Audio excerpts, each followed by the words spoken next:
Buenas noches. Comenzamos esta enseñanza católica en nombre del Padre, del Hijo y del Espíritu Santo. Amén. Invitamos a la Madre del Cielo diciendo todos juntos: y te salve María, llena eres de gracia, el Señor es contigo. Bendita de todas las mujeres, y tú es el fruto de tu vientre, Jesús. Santa María, Madre de Dios, ruega por los pecadores, ahora y en la hora de nuestra muerte. Amén. El tema que me han pedido a traer esta noche es sobre lo que es la imposición de manos. Porque la imposición de manos es algo que eh, puede confundir a muchas personas. Y si bien es cierto, sabemos que el Catecismo Católico numeral 861 nos dice que los obispos son sucesores de los apóstoles, y numeral católico 1558 nos va a decir que los obispos son los que imponen manos. Eso lo vemos bien claramente en nuestra Santa Iglesia Católica cuando se ministran los sacramentos, ¿no? Vemos el sacramento de confirmación, donde se la mano del obispo que se pone sobre el candidato, y que para que en ese momento haya la manifestación de los dones y carismas del Espíritu Santo. Pero también, si vamos a la palabra de Dios, ¿sí? nos va a decir algo muy, muy claro, que también en Marcos 16, en el Evangelio según San Marcos capítulo 16, en el versículo 15, dice así que, dice así: impondrán las manos sobre los enfermos y se pondrán bien. Para el Señor, gloria a ti, Señor Jesús. Entonces, cuando Jesús está hablando de este versículo bíblico en el Evangelio según San Marcos, le está hablando a sus discípulos, Pedro, Santiago, Juan. Entonces, se está refiriendo a la base, ¿sí? A quien él llamó para predicar el Evangelio. Entonces, los sucesores de los apóstoles son los obispos, como es el numeral católico numeral 861, como lo acabo de proclamar. Entonces, la pregunta es: ¿puede un laico, un bautizado católico, imponer manos? Esa es la pregunta principal. Entonces, si vamos a la Santa Palabra de Dios, vamos a ver una vez más que cuando Pablo estaba reunido con Bernabé, en Hechos 13, en uno adelante, es la iglesia, el magisterio de la iglesia, que le impone las manos a ellos para que vayan a evangelizar. Entonces, Pablo recibe la gracia de la imposición de manos por medio del magisterio. Y en el capítulo, en Timoteo, en 2 Timoteo capítulo 1, versículo 6, nos va a decir de esta manera: por tal motivo te recomiendo que reavives el carisma de Dios que está en ti por la imposición de mis manos. Entonces, palabra de Dios te daremos Dios. Entonces, Pablo impone manos sobre Timoteo. Entonces, quiere decir que Pablo realmente también era parte de ese magisterio parte de ese magisterio de esa primera comunidad cristiana. ¿Se ¿Sí? Por supuesto, vemos que ellos son los pilares. Pablo es el pilar de la Iglesia Católica. Entonces, cuando le impone las manos a Timoteo, Timoteo llega a ser obispo de Éfeso. Obispo de Éfeso, ajá. Entonces, pero sin embargo, en la primera carta de Timoteo, capítulo 5, versículo 21, le dice así, versículo 22, perdón, le dice: no te precipites en imponer a nadie las manos, no te hagas partícipe de los pecados ajenos, consérvate puro. Palabra de Dios, te la damos, Señor. Entonces ya Timoteo había recibido ese carisma, porque si usted ve al 1 Timoteo capítulo 1, ¿sí? Al terminar el versículo, dice en el versículo 18, dice: hijo mío Timoteo, que yo te hago de acuerdo con las profecías pronunciadas sobre ti, combate apoyado en ellas el buen combate. Entonces, eso es una profecía, palabra de Dios, le damos. Entonces, ya la iglesia había profetizado de que Timoteo sería obispo de Éfeso. Ok, entonces vamos a ver, hasta ahora vamos de acuerdo a la Iglesia Católica, ¿no? Que en el Catecismo Católico 861 dice: los obispos son sobre los apóstoles, muy bien. El numeral 1558 dice: obispos imponen manos, ministran sacramentos. Hasta ahí vamos bien, y va de acuerdo con la palabra de Dios. Sin embargo, ¿puede un laico, un bautizado católico, imponer manos? Muy bien. Entonces, vamos a ir al derecho canónico, al numeral 1168. Entonces, qué cosa es el derecho canónico? Es el conjunto de normas jurídicas que regulan la vida interna de la Iglesia Católica. Son normas jurídicas que regulan la vida interna de la Iglesia Católica. Es el sistema legal propio de la Iglesia y organiza su estructura, disciplina, funciones y relaciones, tanto entre sus miembros como con otras instituciones. Muy bien, entonces, normas jurídicas que regulan la Iglesia. Sin embargo, en el numeral 1168 de este derecho canónico, ¿sí?, dice así: es ministro de los sacramentales el clérigo provisto de la debida potestad.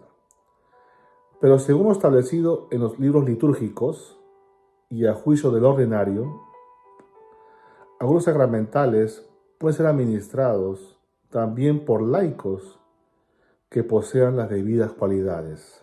Entonces, si un laico, según el derecho canónico numeral 161, 168, por medio del párroco, después habla del presbítero, ¿sí?, por medio del párroco, el párroco puede escoger, ¿sí?, a laicos quienes van a imponer manos en otras personas. Entonces, bueno, muy bien. Entonces, vamos a ver, pero tiene que haber algunas recomendaciones para que estos laicos impongan manos. Entonces, cuando usted va a un grupo de oración, un grupo de oraciones, interesantemente dice el numeral católico del grupo de oración numeral 2689, dice que los grupos de oración, toda comunidad católica, ellos llaman grupo de oración, el sistema católico, grupo de oración, escuelas católicas, escuelas de oración, entonces son escuelas de oración, ¿sí?, donde tiene que haber una renovación de oración en la iglesia. O sea, que las personas que asisten a estas comunidades católicas son renovadas en oración. ¿Para qué? ¿Con qué finalidad? Para que al final todas esas personas que entran a esas comunidades católicas hagan sus sacramentos y lleguen a la comunión. Mire qué lindo, ¿no? Entonces, hasta ahora vamos bien, porque es lo que se ve mucho en la Iglesia Católica. Se ve que hay diferentes comunidades, ¿sí?, que efectivamente, justamente hay una comunidad donde usted va a ver que es posible, bajo el permiso del párroco, de que hay personas que son escogidas para imponer manos. Entonces, una vez más, el derecho canónico 1168, es ministro de los sacramentales el clérigo provisto de la debida potestad, o sea, ha sido dado una potestad, pero según establecido los libros litúrgicos y a juicio de lo ordinario, o sea, del sacerdote, algunos sacramentales pueden ser administrados también por laicos que poseen las debidas cualidades. Entonces, ¿cuáles son? Es importante que el laico tenga pureza de intención. Esta pureza de intención es pedir actuar a Cristo al imponer las manos, recibir la misericordia de Cristo cuando pides la imposición. Entonces son laicos escogidos que tienen vida de sacramento. Muy bien. Entonces tienen una pureza de intención.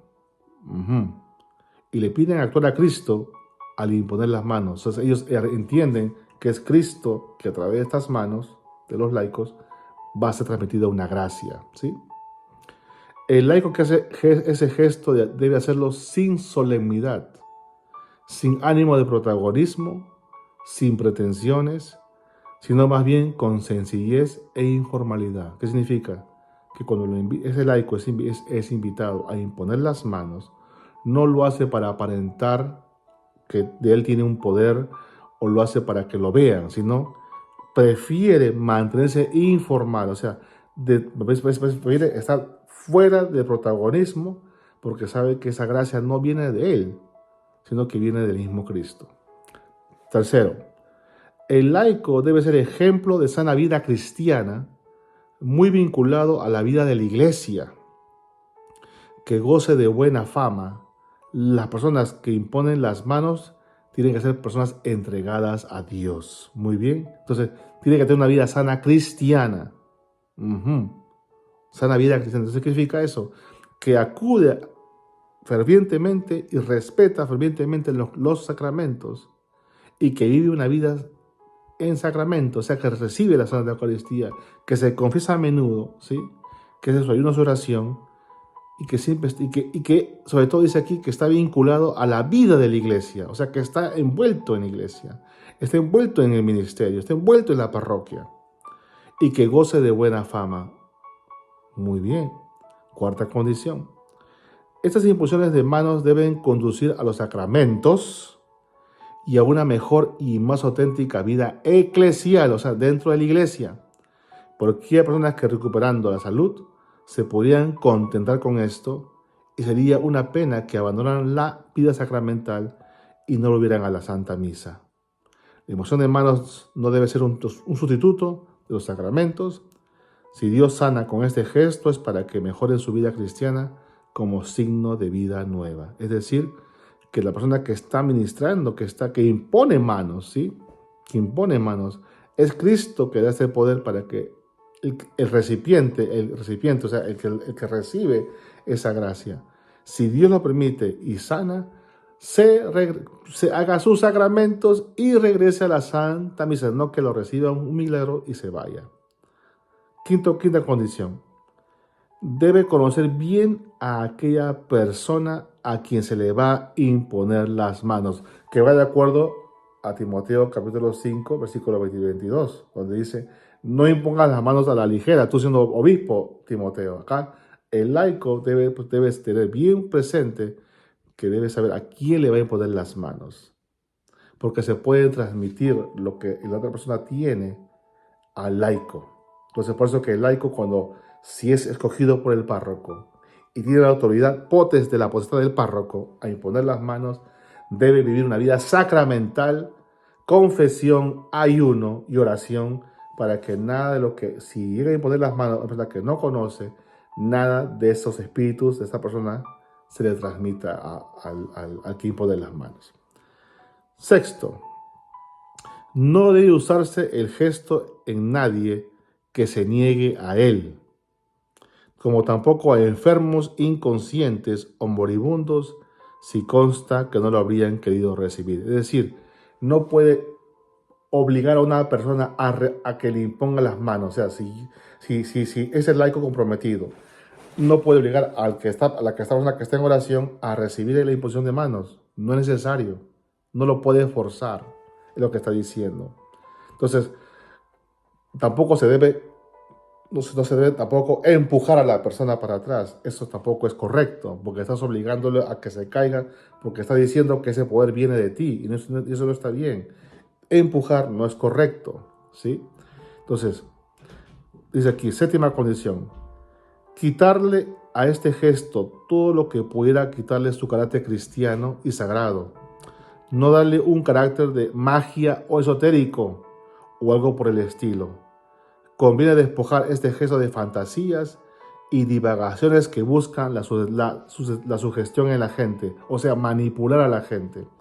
Así como tampoco imitar estilos y formas ajenos a la iglesia. No pueden hacer, no es un acto de magia, no es algo que viene del enemigo. Cuidado con eso. Entonces, hay gente que mira videos, que mira cosas de otra gente que hacen y que lamentablemente quieren imitar y lo que no está de acuerdo con lo que la iglesia enseña. ¿Ves? Por eso dice que no darle un carácter de magia o algo por el estilo, y tampoco imitar estilos y formas ajenos a la iglesia. ¿Ves? Muy bien. Octava condición. En el caso de la imposición de manos, durante las misas de sanación, hay que tener en cuenta e insistir en que todas las misas son santas y sanan. No se puede aceptar que los fieles vayan solo a la misa de sanación y no acudan después a la misa parroquial del domingo. Lo que está diciendo es, cuando hay una misa de sanación se llena por completo, pero a la misa del domingo no van. No, toda misa es de sanación, es lo que está diciendo aquí. Muy bien, novena condición. Fuera de la misa, cuando se imponen las manos, es bueno que sea la comunidad misma la que imponga las manos y no solo una persona, para evitar malos entendidos. O sea, tiene que haber testigos, ¿sí? Que vayan en grupo, en comunidad, siempre y cuando el párroco esté de acuerdo que eso es lo que van a hacer en ese lugar, ¿sí? Es importante que el párroco esté informado para que cualquier cosa que ocurre, él sepa que él sepa lo que está pasando dentro de su jurisdicción parroquial, ¿sí? Muy bien. Seguimos. Siguiente. No dogmatizar con los detalles en cuanto a formas, tiempos y lugares. Hay diferentes opiniones sobre, por ejemplo, si tocar o no tocar la cabeza. Muy bien. ¿Debo tocar o no debo tocar? ¿Sí? No es empujar, cuidado con eso. Entonces, cuando se imponen las manos, si hay permiso del párroco, de ese grupo de personas o ese laico que está encargado, ¿sí? Por su buena fama, porque el párroco lo considera, que sabe que vive una vida realmente digna de Cristo, ¿sí? Entonces, él muchas veces no necesita ni siquiera tocar la cabeza de la persona, porque una vez más, en la invocación al Espíritu Santo, es el Espíritu Santo que llena ese lugar y va a hacer el milagro a esa persona si Dios lo permite, ¿sí? No es el poder de uno, ni siquiera tocar la cabeza, pero si no la tocas, el Espíritu igual llega. Lo importante es que sepas de que ese poder viene de lo alto, por misericordia y gracia de Dios solamente, ¿sí? Siguiente. Tener presente que imponer la mano no confiere más poder a la oración, porque se puede orar por una persona igualmente con igual o mayor eficacia desde la distancia física. Ahí está. Entonces, es el espíritu que llega a esa persona a hacer algo maravilloso, lo que Dios tenga para esa persona. No tienes que ni siquiera ni tocarla para que eso pase. Una vez más, todo depende de lo que el párroco permita en su parroquia, dentro de esa comunidad que está ocurriendo esa imposición de manos a nivel de laicos, Siguiente, y finalmente, este gesto, si lo hace un fiel, se ha de hacer en silencio. No conviene hacer ningún tipo de oración que haga pensar que la persona que impone manos tenga algún poder. Ahí está. El poder no viene del laico. El Espíritu de Santo mora en el laico, pero es la gracia de Dios que decide a través de su servidor que se manifieste en un acto de misericordia. Lo toques o no lo toques. Entonces, es importante que tengamos esto presente, porque muchas veces se confunde si el laico debe imponer o no debe imponer manos. Y una vez más, repito, derecho canónico, ¿qué cosa es? Es el conjunto de normas jurídicas que regulan la vida interna de la Iglesia Católica, y numeral 1168, es ministro de los sacramentales el clérigo, provisto de la debida potestad, o sea, un permiso especial, pero según lo establecido en los libros litúrgicos y a juicio del ordinario, a juicio del párroco, algunos sacramentales pueden ser administrados también por laicos que posean las debidas cualidades que acabamos de enumerar, ¿sí? Entonces, este tema me lo pidieron sobre imposición de manos, y espero que les sirva de mucho, les sirva a cada uno de ustedes, que lo puedan meditar, ¿sí? Y sepan de que el laico puede imponer siempre y cuando el párroco permita eso a un grupo, a una persona o a un grupo de personas. Una vez más, cuando uno entra a una comunidad católica y uno ve por supuesto, si uno no está formado en la palabra de Dios, no conoce la escritura, le puede ser bien chocante ver algo así y se pregunta si eso es verdad o no es verdad. Que una persona pueda imponer manos porque solamente son los obispos que se ven claramente, de acuerdo al catecismo católico, de acuerdo a la Santa Biblia, que pueden ministrar eso. Sin embargo, la Iglesia Católica, en hecho canónico, también lo permite para algunos laicos. Y por supuesto, hace sentido, porque si ustedes se acuerdan, en Hechos 6 de los apóstoles, ¿sí? Estaban los discípulos, estaban ahí, ¿sí? Estaba Pedro, Santiago, Juan, pero habían otra gente que lo seguían. Entonces se dan cuenta que hacen una elección para diáconos y sale el diácono Felipe, ¿sí? En Hechos 1, después del versículo 14, dice que van a elegir al que va a reemplazar a Judas. Pero ¿quién lo elige? El magisterio de la iglesia, por medio de Pedro, sí, eligen a Matías. Pero eso no quiere decir que no hubieran personas alrededor, ¿sí?, que seguían a Jesús. Entonces, es importante que nosotros tengamos eso presente, pero que es un laico bautizado católico, y una vez más, y sobre todo que hemos sido confirmados por medio del obispo, cuando impuso sus manos sobre nosotros y nos dijo las palabras que el Espíritu, que sean los dones y carismas que se manifiesten a través, por medio del Espíritu Santo. Que Dios les bendiga y que pasen todos muy buenas noches. Hasta luego.